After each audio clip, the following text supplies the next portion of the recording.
Welcome back to Sword and Musket. Today I have got a story to tell concerning a rather nice Colt 1911 semi-automatic pistol. Now, these are difficult to get in this country, to say the least. This is a live version held upon a collector's ticket. It is chambered in 455 Ely, and it was made before 1919. Now, to my American audience, this would be just something that's much of a muchness, but it might interest them to know that the British, being suitably awkward, made an order, a government order, for the pistols in 455. Now, I tracked this pistol down on a Colt collectors forum. Couldn't believe it was still for sale, but what I had to establish right from the beginning was that it was still in its original caliber of 455 self-loading. Just to assure you, I'm not planning on blowing my head clean off. Show you that the weapon is clear. So, I found this pistol in America, which is the first strange thing, because 455 was only issued or sold to the British in World War I.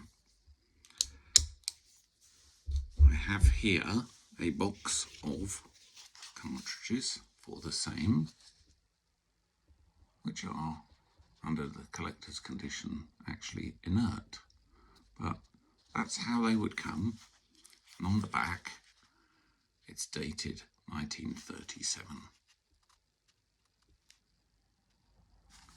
So, what's different about these? Now, this could have been a source of confusion for ammunition supply in the trenches, because 455 self-loading is different to 455 Ely,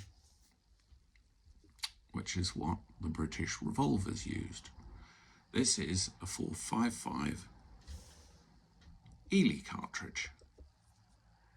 It is a rimmed cartridge. Let's have a look at the self-loading 455.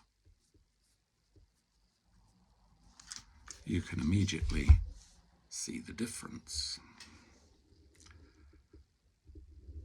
So, if you were ordering ammunition up for your section, you would have to differentiate, even within the British supply, between 455 for revolvers, which were the majority of the weapons carried, and 455 self-loading. You can see the difference there. So, how did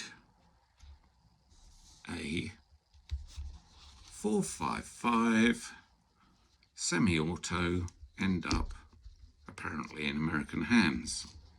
So, on finding this, after establishing that this had not been altered to 45 ACP, because that is the temptation in America, it's much easier to find 455 ACP. I mean, it practically gets given away in cornflakes out there. I quizzed the seller as to how he'd ended up with a gun. He said it was his father's uncle's gun, or grandfather's uncle, who had served, I believe from memory, it was with the 301st or 315th American Infantry Division in Flanders in World War One, and they were used for plugging the lines in the trenches between the British and the French in fighting the Germans. I believe that was their primary use. So he had brought this back from World War One. Can you imagine the confusion that could have been caused by him ordering his ammunition? That's my main question, my main point. Can you imagine him saying, I need some 455, and the sergeant saying, what? Don't you mean 45 ACP? No, I mean 455, and it's got to be the self-loading. Self-loading 455, never heard of it. Anyway, the story is that the gentleman brought this back from World War One. How did this happen? Well, in the end, it turns out to be rather simple and a rather nice story. But let's have a quick look at the gun in collector's terms, and then we'll return to the story afterwards. What do we got? We got a standard 1911 with all the ordinary patent dates on this side. Painted April the 20th, 1897, September the 9th, 1902, December the 19th, 1905, February the 14th, 1911, August the 19th, 1913. Colt's Hartford address on this side. Colt automatic, caliber 455. You can see it on the side of the slide. There is the serial number, government model, W100101. From early research and a bit of a distant memory, they started at W100000, so that makes this gun number 101, which is nice in itself. But let's look at the finish.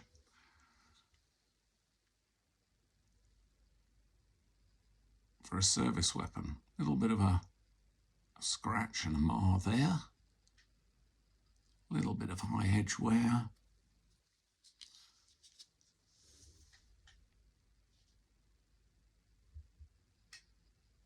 You can see that it is pretty good, all in all.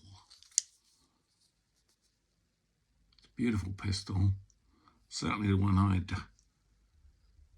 select for the zombie apocalypse. Anyway, let's have a look at this side. We have got the rampant Colt on the back.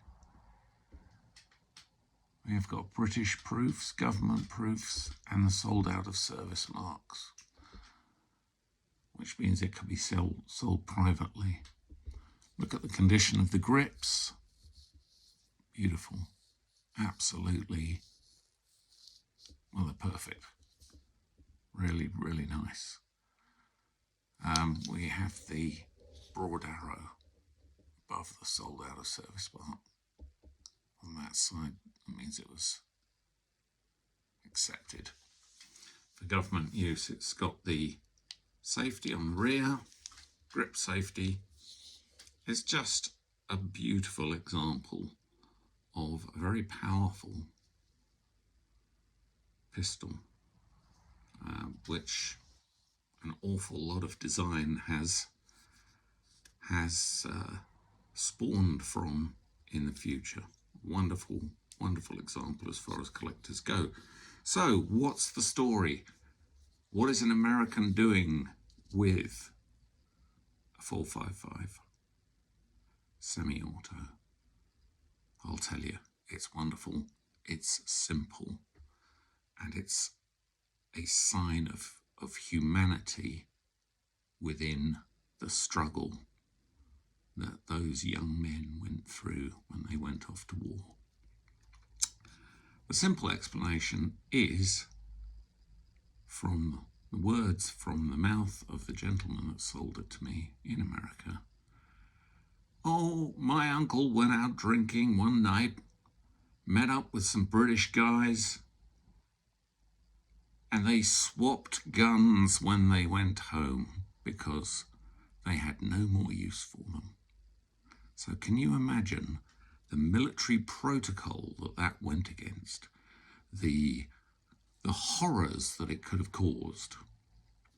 So the American, after a long drinking party with the British, probably some games of darts, obviously letting off steam, the war is ended, they're all going home.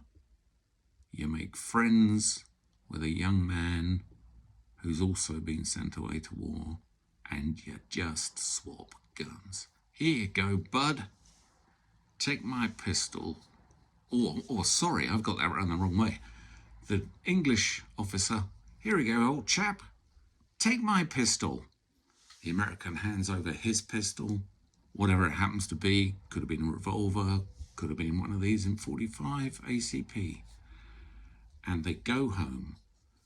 This then spends the next almost 100 years in the attic, unused, unchanged, in beautiful condition. And I'm lucky enough to find it and to want it enough to bring it over into this country. But it just shows that boys will be boys, men will be men, and they merely swapped over their guns. Me, as the part-time historian, collector, my mind's going down all sorts of avenues of how on earth did he get his ammunition? Why did he choose 4.55? He would have had 45 ACP boxed up and piled around him all over the place in the trenches. Getting this would have been a nightmare, but it's not that complicated. It's just two men who are so relieved that the whole horrible mess is over. They make friends, they have a drink together, they stagger out of the bar and go back to their various trenches or bunkers or huts somewhere in Flanders, and they've swapped guns as a memento, as a sign of friendship. So there it is, the 45 British government model issued to the army. Private purchase by a British officer that he then gave away to his friend that he'd met in Flanders. I just think that's a great story. I just think it's wonderful. A show of friendship amongst all the horror of war. Hope you like that. A little bit of a human touch, the human side of war, the relief of getting out of it all and going home and not wanting to shoot the thing ever again. So it didn't really matter who had what, who went home with what gun. You might get into trouble when it comes into hand-in time, but who cares? Amongst all the mess and the horror of what they'd seen, they didn't care. And they exchanged them as friendship tokens. Hope you enjoyed that as much as I did discovering it, really. And that is an example, still in existence, still a high-grade collector's piece, legally held in this country under the bizarre laws of firearm collection, but gratefully held and appreciated and kept for study and a link in history. Thanks for joining by Sword and Musket for another tale.